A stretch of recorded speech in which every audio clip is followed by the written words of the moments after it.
बूढ़ी कौवी एक पेड़ पर बैठी अपने घोंसले को बना रही थी। वो बहुत बूढ़ी थी, इसलिए घोंसला बनाना उसके लिए आसान काम न था। हो मैं कालू कौवा हूँ, कालू कौवा मेरा नाम, चोरी करना मेरा काम। वो सामने बूढ़ी कौवी बैठी हुई है, उसे तंग करने का बहुत मजा आएगा। कौवा बूढ़ी कौवी के पास जाता है और उसका घोंसला उठाकर पेड़ से नीचे गिरा देता है। लो बन गया तेरा घोंसला। कौन हो तुम दुष्ट कौवे? मैं बताऊंगी, मैं तेरी माँ को बताऊंगी। मेरी माँ तो कब की मर गई, अब तू भी मर जा बूढ़ी कौवी, और कितना जिएगी। कालू कौवा बूढ़ी फाख्ता का दाना उठाता है और वहाँ से भाग जाता है। टूटे तेरी टांग, तेरे पंख टूटे, दुष्ट कौवे, बूढ़े पक्षियों को भी नहीं छोड़ता तू। रोती हुई बूढ़ी कौवी चिड़िया के पास जाती है। चिड़िया, कोई जवान कौवा अभी मेरे पास आया, उसने मेरा घोंसला भी तोड़ दिया और मेरा भोजन भी छीन कर ले गया। इस जंगल में एक ही कौवा ऐसा है, कालू कौवा है उसका नाम। मुझे उसके घर लेकर जाओ, मैं उसकी माँ को सब बताऊंगी। माँ जी, वो अकेला ही रहता है, अभी पिछले महीने ही उसने अपनी पत्नी को भी मार कर मार दिया। वो कभी नहीं सुधरने वाला, वो बहुत बुरा है। क्या करती बेचारी बूढ़ी कौवी, रोती हुई वापस चली जाती है। खा पी कर कालू कौवा अपने घर में आराम से जाकर सो जाता है। दूसरे दिन बूढ़ी कौवी रोती हुई तोते के पास जाती है। मुझे न्याय चाहिए, कोई मेरी मदद नहीं कर रहा। उस कौवे ने मेरा घोंसला तोड़ दिया और मेरा भोजन भी छीन लिया, मुझे न्याय चाहिए। बूढ़ी माँ, वो बहुत शक्तिशाली है, सब डरते हैं उससे, कोई उस बुरे कौवे से बात नहीं करेगा। आप जाइए और अपना नया घोंसला बना लें। बूढ़ी कौवी निराश हो जाती है। एक दिन वो तुम सबको भी मार देगा, अगर ऐसा रहा तो वो बूढ़े पक्षियों को छोड़ तुम सबको भी मार देगा। जितना डरोगे उससे उतने ही वो बुरे काम करेगा। चिड़िया, आज बूढ़ी कौवी मेरे पास आई थी, बात तो ठीक की उसने। अगर हम में से किसी ने उसे ना रोका तो वो एक दिन हमारे बच्चों को भी मार देगा। तोते, क्या तुम उससे बात कर सकते हो? नहीं, मुझे उससे बहुत डर लगता है। तो फिर ऐसे ही मैं भी बहुत डरती हूँ उससे, वो तो जिसे भी मारता है उसके पंख ही तोड़ देता है। सुनो मोटी बुलबुल, लाओ ये फूल मुझे दे दो, आज इनका रस मैं ही पी लेता हूँ। सारा दिन मैं गर्मी में मरी हूँ, फिर कहीं जाकर मैंने ये फूल इकट्ठे किए हैं। तेरी इतनी हिम्मत कि तुम मुझे फूल ना दो। कौवा आगे बढ़ता है और बुलबुल को गर्दन से पकड़कर नीचे गिरा देता है और उसके ऊपर बैठकर अपनी चोंच से उसे मारने लगता है। बचाओ, कोई मुझे बचाओ। चिड़िया और तोता वहाँ आ जाते हैं। कौवे भैया, रहम करें, इस बेचारी बुलबुल को छोड़ दें। कौवे, ये मर जाएगी। चुप कर जा मोटी चोंच वाले, अगर बोला तो मैं तेरा खून ही पी जाऊंगा। ये मुझे अपने फूल नहीं दे रही थी।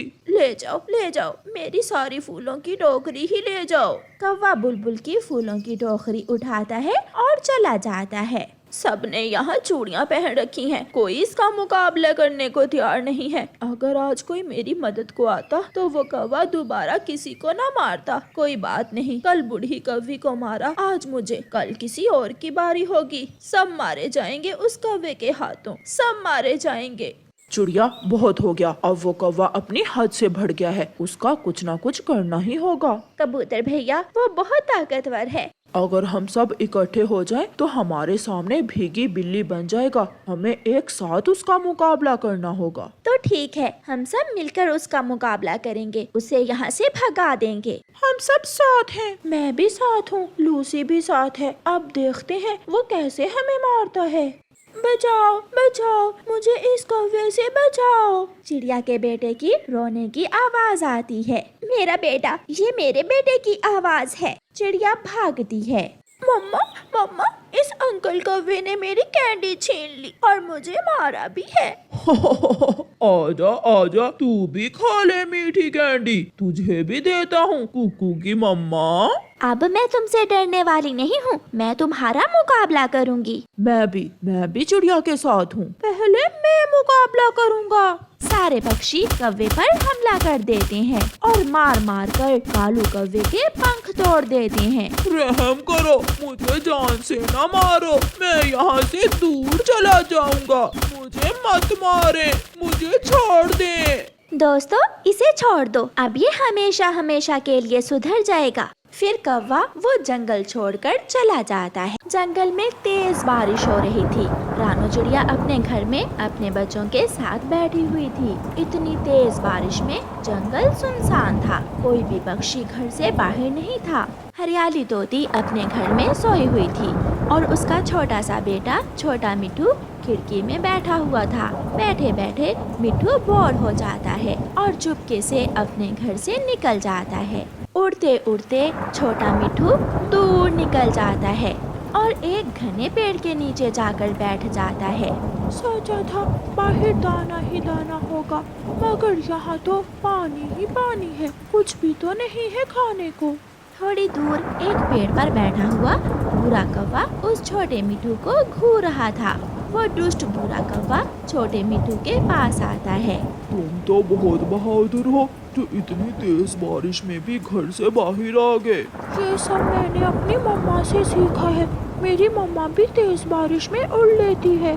मेरा घर पहाड़ों के पास है और मेरे घर के पास तितलियाँ भी हैं। क्या तुम तितलियों से दोस्ती करोगे? मुझे तितलियाँ बहुत पसंद है, मैं जाऊँगा, मैं देखूँगा तितलियाँ। रानू चिड़िया किसी काम से उड़ती हुई वहाँ से गुजरती है। छोटे मिट्ठू को भूरे कौवे के पास बैठा हुआ देखकर रानू चिड़िया वहाँ आ जाती है। तुम छोटे मिट्ठू, तुम यहाँ अकेले क्या कर रहे हो? छोटे मिट्ठू से पहले भूरा कौवा बोलता है। ये मेरे साथ तितलियाँ देखने जा रहा है। तुम कौन हो? मैं इसके पापा का दोस्त हूँ। मिट्ठू अपने पापा से पूछ कर आया है ना छोटे मिट्ठू, देखने जाना है ना तितलियाँ? छोटा मिट्ठू भी बूढ़े की बात सुनकर झूठ बोल देता है। मैं तो अपने मम्मा पापा से पूछ कर आया हूँ, मेरे पापा ने मुझे अंकल के साथ तितलियाँ देखने भेजा है। ठीक है, मगर ऐसी बारिश में घर में ही रहना चाहिए। चिड़िया वहाँ से चली जाती है और भूरा कौवा छोटे मिट्ठू को साथ ले जाता है। जब थोड़ी देर बाद माँ तोती की आंख खुलती है तो अपने बेटे को घर में ना देखकर परेशान हो जाती है। मेरा मिट्ठू कहाँ चला गया? परेशान माँ तोती घर से निकलती है। वो बारिश में अपने बच्चे को इधर उधर देखती है और फिर चिड़िया के घर जाती है। चिड़िया, मेरा बेटा कहीं चला गया है, मैं कब से उसे ढूंढ रही हूँ। छोटा मिट्ठू तो एक कौवे के साथ जाता हुआ देखा है मैंने पूछा तो उसने कहा कि वो अपने मम्मा पापा से पूछ कर आया है। वो कौवा मेरे बेटे को कहाँ ले गया होगा? मैं अपना बेटा कहाँ से लूंगी? मेरा बेटा। तोती रोने लग जाती है। हरियाली, अब रोने से कुछ नहीं होगा, हमें छोटे मिट्ठू को ढूंढने जाना होगा। अभी तक वो कौवा मिट्ठू को लेकर दूर नहीं गया होगा। चलो हम गोरी कौवी के पास जाती हैं।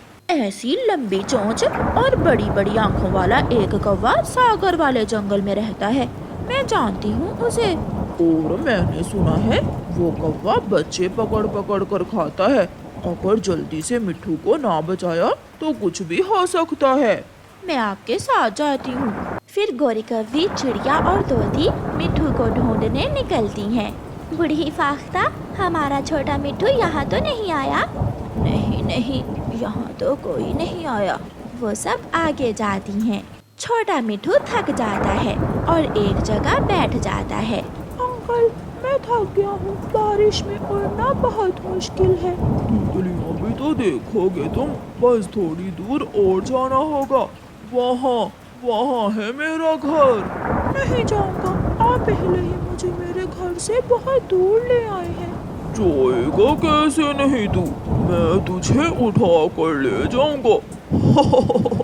बचाओ, मुझे बचाओ। कबूतर का घर थोड़ी ही दूर था। वो शोर सुनकर वहाँ आ जाता है। दुष्ट कौवे, क्यों बच्चे को डरा रहे हो? मैं तो इस बच्चे को अपने घर लेकर जा रहा हूँ। ये गंदा अंकल मुझे झूठ बोलकर यहाँ ले आया है। अंकल, मेरा घर तो बहुत दूर है, मुझे इस कौवे से बचा ले। बच्चों को किडनैप करते हो? अगर ज्यादा बोले तो जान से मार दूंगा तुझे। कबूतर और भूरे कौवे में लड़ाई शुरू हो जाती है और छोटा मिठू शोर मचाने लगता है। गोरी कौवी, चिड़िया और मिठू की मम्मा हरियाली तोती भी वहाँ आ जाते हैं। तोती अपने बेटे को गले से लगा लेती है। भूरा कौवा इतने पक्षियों को देखकर डर जाता है और वहाँ से भागने की कोशिश करता है, मगर गोरी कौवी से कौन बच सकता है। गोरी कौवी उसे पकड़ लेती है। मारो मारो इसे, इसकी बड़ी चोंच तोड़ दो। फिर वो सब बुरे कौवे को पकड़कर बहुत मारते हैं और छोटे मिट्ठू को सुरक्षित घर ले जाते हैं। मम्मा सॉरी, मैं फिर कभी भी किसी अजनबी के साथ नहीं जाऊंगा। और बेटा, हमेशा बताकर घर से बाहर जाना है।